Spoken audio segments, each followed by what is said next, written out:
Absolutely.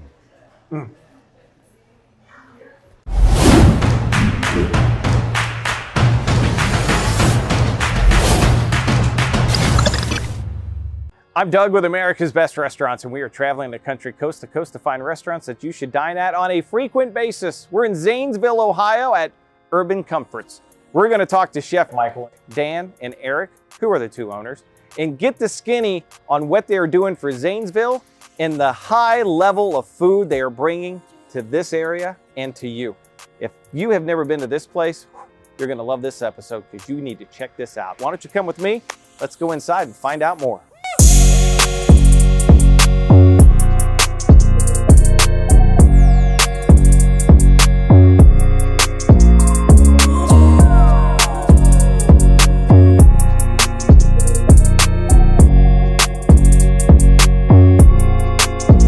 We are back, we are inside. We are starting with the food and we have Chef Michael.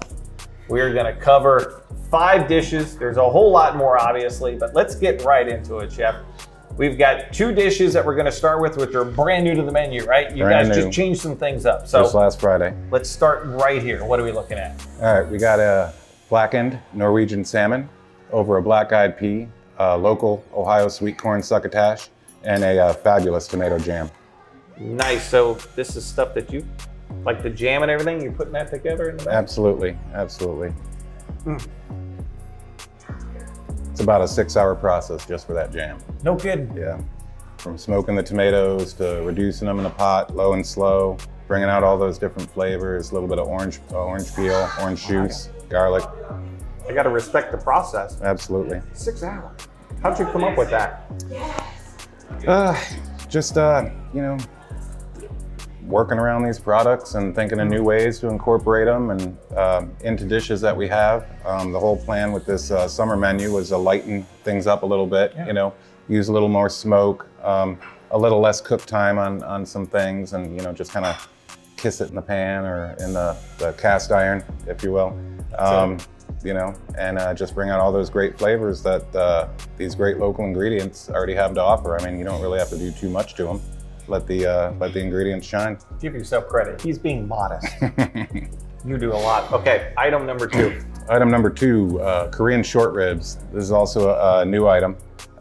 So they're cross-cut beef short ribs. They are marinated for 24 hours. A little aged whiskey barrel soy sauce, brown sugar, garlic, ginger, a bunch more aromatics, pineapple juice, and Sprite actually in that. That's something I learned down in Charleston, working with a couple Vietnamese ladies, is on a lot of those marinades to help break down the meat and make it more tender, and also caramelize it real quickly on the grill, because that's marinates for 24 hours, but it's getting about a 2-minute cook time, as you guys saw in the kitchen earlier. So, whereas traditional short ribs, you got to cook them low and slow for about 5-6 hours. These are all about the marinade, get them tender, real quick, high heat cook. It's coming over some garlic baby broccoli and a candied bacon fried rice. A little bit of egg, sesame oil, some bok choy, red pepper, green onion. There's a whole lot going into it. A whole lot of flavors going on. From the jam to that, it's nothing like real quick. There's a process to this. Absolutely. The man's basically like a scientist with food. I want to get some background real quick. You've been doing this for a while. About 33 years. 33 years. Yeah. Tell us your story. How did you get here to Zanesville? And how did you get started in this? Well, I got started when I was young, cooking with my grandmother in the kitchen. She was from the South, and I remember, you know, the ribs, the black-eyed peas, the pinto beans and ham, the cornbread, the mac and cheese, you know, all these things.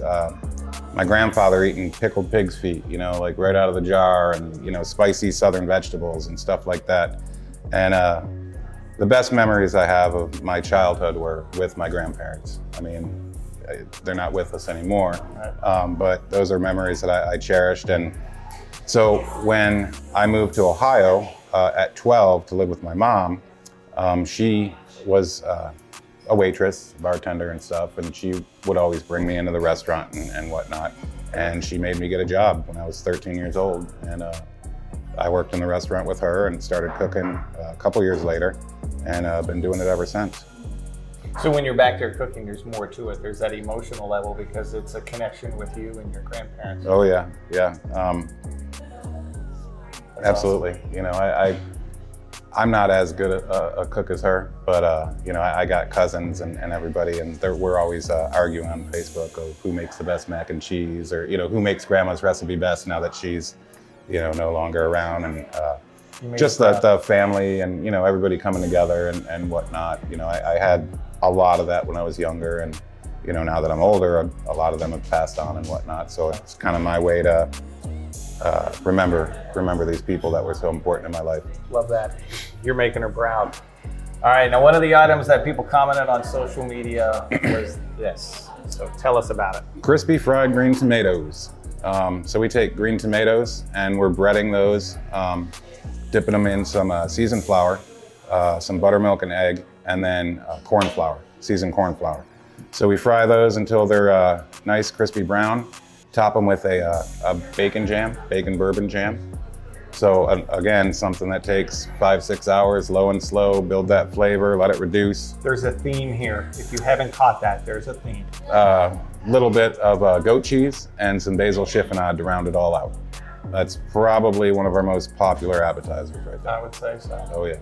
Got it, so we've covered the appetizers. This baby right here. That's been on the menu since day one. That's our shrimp and grits. The grits actually are made with Ohio corn, and they come from a grist mill in Athens. So they are, you know, they produce like tortillas and grits and cornmeal and stuff like that. So I thought it's pretty cool that we're getting something like that usually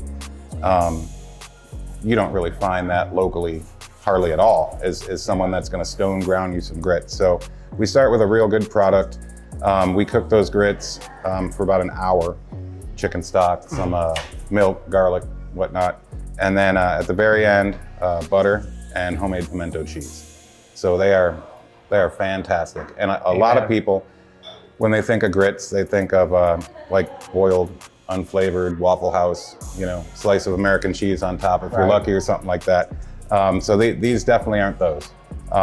They are fantastic.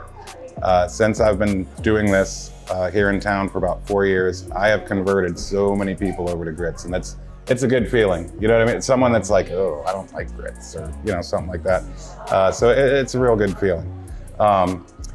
We're building flavors with this dish. So lots of onion, lots of garlic. We have a bacon gravy that goes with, and then we have like a chicken shellfish stock that we call oomph. It adds a little bit of oomph to the dish. Yep. Okay.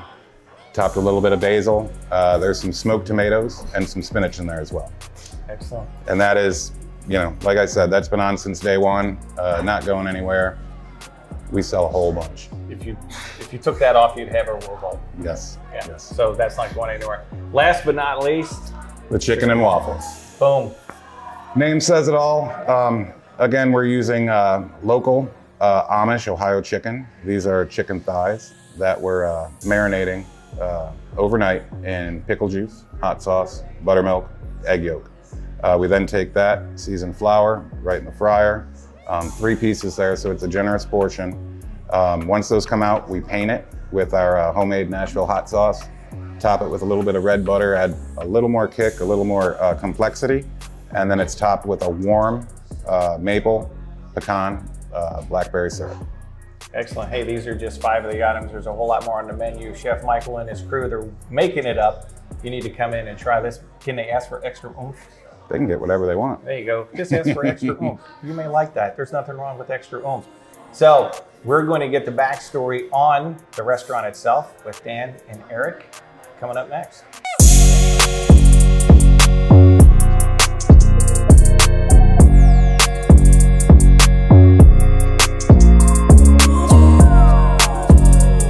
So we spoke to Chef Michael. Now we're talking to Eric and Dan. We're going to get the backstory on the restaurant itself. I love the story because you guys don't have the restaurant background per se, and you came together and said, we're going to open this restaurant and we're going to do something for Zanesville. So tell the backstory. How did it come about? So it's a little bit of a story. So Dan and I had a wellness clinic in Columbus. We worked here. That's how we knew each other. I'm living here. I've been here for almost 20 years now, and Dan's from Zanesville, and I'm from Ohio originally. And when my wife and Julie and I lived here, we were always looking for a good local restaurant, because when we travel, we're kind of foodies. We like the local places, and there's really not much here. This place was here. The old restaurant was called Zach's, and there's a few, like 1 or 2 other places, but there wasn't much else. So we thought, man, it'd be cool if we could have a really good local restaurant. And anyway, so one thing led to another. We just happened to find this opportunity to buy this restaurant. And Dan, I knew, and he's very entrepreneurial like myself. We're always looking for other opportunities. And I approached him one day and I said, hey, there's an opportunity to buy this restaurant. Neither one of us had restaurant experience, but we kind of wanted to make a go of it, and we did, and kind of just ran with it. So thank God we met Michael, our chef, Michael Gorman. He's a wizard. He did a lot of time down south in some 5-star restaurants in the Carolinas and Florida. And he brought his Southern charm and Southern comfort wizardry up here. And again, as foodies, we really want to have a good local restaurant. We get everything locally sourced, homemade stuff, nothing like the chain restaurants where everything's just boxed and shipped. It's all locally sourced. We try to support other local businesses, other food vendors. We get our meats from a local guy who raises his own cattle, and really try to support the downtown. That was the other thing, is we really want to kind of rejuvenate the downtown area. We go to all these little cute towns around the country, and it's nice to see a thriving downtown community with shops and restaurants and local sources, and kind of get away from the big corporate things. And that's kind of what we want. That's when and I know Dan's got his own story about Zanes. I'll let him tell that, but that's what kind of got me into it, and I got Dan into it, and we've been kind of running with it ever since. Well, and Dan, for you, it really is personal, because you're saying you remember walking the streets when you were a kid. It was an opportunity to bring something back downtown again, because back, like you said, when I was 8, 9 years old, I used to walk around downtown and used to go to the local shops and stores. A little place called Kresge's that some people that grew up in this town remember. In the 80s, things changed a lot. And I was going into high school back then. That was a little while ago. That's right, you and I about to say Yeah. You're good. And so they kind of, they put the mall out on Maple Avenue, this street outside the downtown, and things started growing. Restaurants started growing around on that avenue outside of the downtown because of the mall. It was attracting people out there, and the downtown actually turned into a ghost town.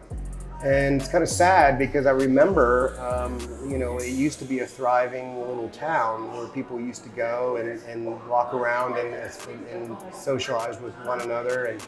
And it's just not, it wasn't there. And when given the opportunity to try to get involved with this restaurant downtown, and you give back to the community and try to help bring things back to downtown Zanesville, I was a little apprehensive at first, because I don't have a lot of experience owning restaurants, and it's been an uphill battle. We've had to deal with the COVID situation like a lot of the other restaurants have, but I think we put it all together. We have a great chef, great food, and we just need to get people to know we're here, and be able to see a vision that we have of bringing people back downtown, and so we can get the downtown thriving again, like I used to remember when I was young.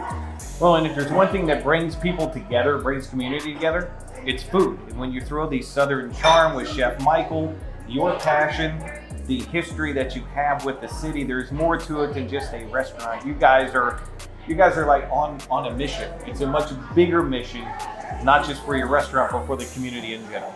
It's true. It's like, remember that show Cheers? Everybody walked in, hey Norm. It's kind of like, and you walk in, like, I've got a friend of mine, his name's Russ, and everybody knows it. Hey, it's Russ. Here's your dish. Here's what you always get. And I love that. I love coming down to the fact that everybody knows people, kind of like that old school charm, like when you go to an old town and a little town, and everybody knows everybody, everybody's talking, everybody's friendly, and it's good Andy food. Playing music. Yeah, Andy's playing music. Andy Levesque, plays great music for everyone to listen to while they're having their dinner. Yeah. And we have one side that's a little bit more active that we've invested in, putting one side of the restaurant where there's televisions for, sporting events, things like that. And then there's the other side of the restaurant where people can come back here and relax with their family and just enjoy a nice meal. And when I say talk about a nice meal, Michael knows how to put some really good dinners together. I mean, can't say enough about it. It's so much more than what you would get at a franchise type of place, and it's hometown. I mean, a lot of the like Eric had mentioned, a lot of the food that we get is locally sourced, so we'd love it to have people come down and visit us. I'm sure they would enjoy their time here. It's real simple. If you live in the Zanesville area, this is a place that you need to be at on a daily, weekly, monthly basis. That's the essence of the show. We're looking for independent restaurants that you need to visit on a regular basis. This is the epitome of that. If you're traveling near or through, the interstate is like right over there. It's not far from here at all, so you have no excuses. And you know what? This is Ohio, and guess what? There's always highway construction. They never seem to stop. It's easy. Get off the exit and come down and support this place. Support Zanesville, support downtown. This is food you need to try. Again, you're looking at food that most people is like, wow. I mean, you don't have to go to the big city to get it. You got it right here. So check them out on their website. Check them out on social media. They got a full listing right here as well on americasbestrestaurants.com. You can get all the info right there. Click the subscribe button, hit the bell notification. When we drop more episodes, you are going to find out first, and you can come down and check this place out. So, gentlemen, thank you so much. We appreciate Chef Michael. Thank you. We're going to dig in even more. The place is already bustling, so we're going to sign out. Until the next one, see ya. Thanks.